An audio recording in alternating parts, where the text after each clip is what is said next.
जय श्री कृष्णा। कृष्ण ज्ञान ऊर्जा में आप सबका स्वागत है। आज देवशयनी एकादशी है और हम उसकी कथा को सुनेंगे। धर्मराज युधिष्ठिर बोले कि हे भगवान, आषाढ़ माह के शुक्ल पक्ष की एकादशी का नाम क्या है और उस दिन कौन से देवता की पूजा की जाती है तथा उसकी विधि क्या है, इसे कृपा करके विस्तार पूर्वक तो कहिए। इस पर श्री कृष्ण भगवान कहते हैं, हे राजन, एक समय नारद जी ने ब्रह्मा जी से यही प्रश्न पूछा था।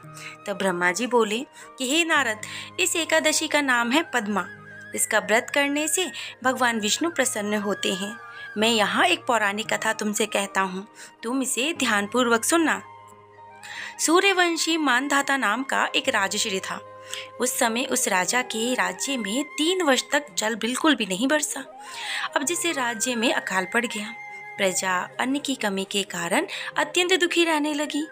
एक दिन प्रजा राजा के पास जाकर के प्रार्थना करने लगी कि हे राजन, समस्त विश्व की सृष्टि का मुख्य कारण वर्षा होती है और इसी वर्षा के अभाव से राज्य में अकाल पड़ गया है। अकाल से प्रजा मर रही है, तो हे राजन, आप कोई ऐसा उपाय बतलाइए जिससे हम लोगों का दुख दूर हो। इस पर राजा मानधाता कहते हैं कि आप लोग ठीक कर रहे हैं, वर्षा से ही अन्न उत्पन्न होता है, वर्षा न होने से आप लोग बहुत दुखी हैं।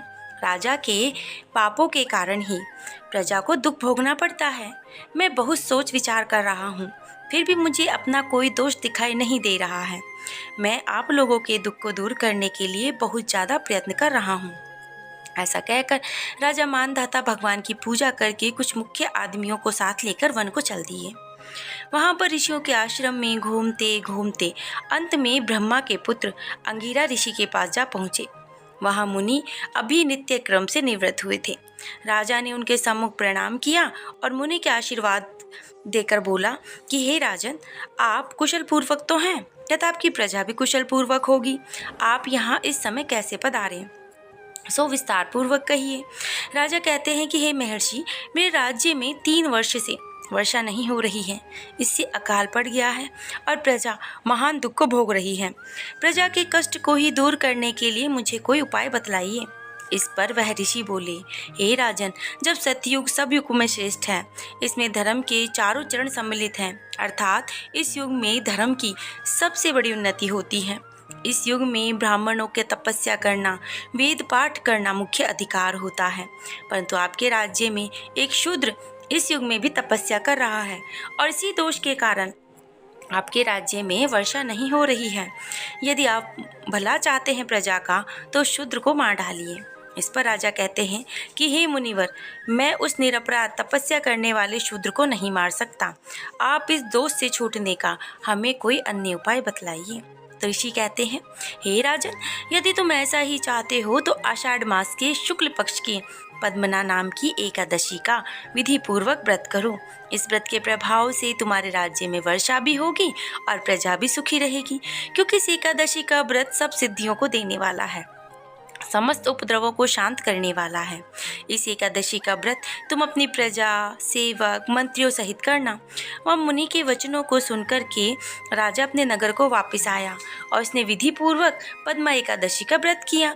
उस व्रत के प्रभाव से राज्य में वर्षा होने लगी, मनुष्य में सुख पहुँचने लगा।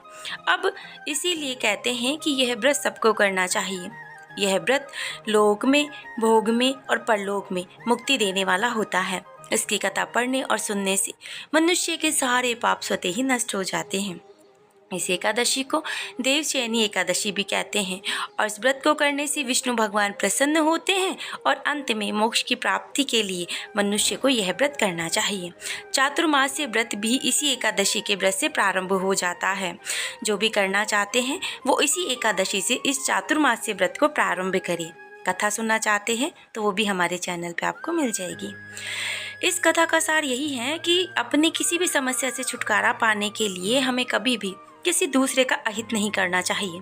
अपनी शक्ति से भगवान पर पूरी श्रद्धा और आस्था रखकर संतों के कथनानुसार सत्कर्म करने से बड़ी बड़ी विपदाओं से भी छुटकारा मिल जाता है। जय श्री हरि।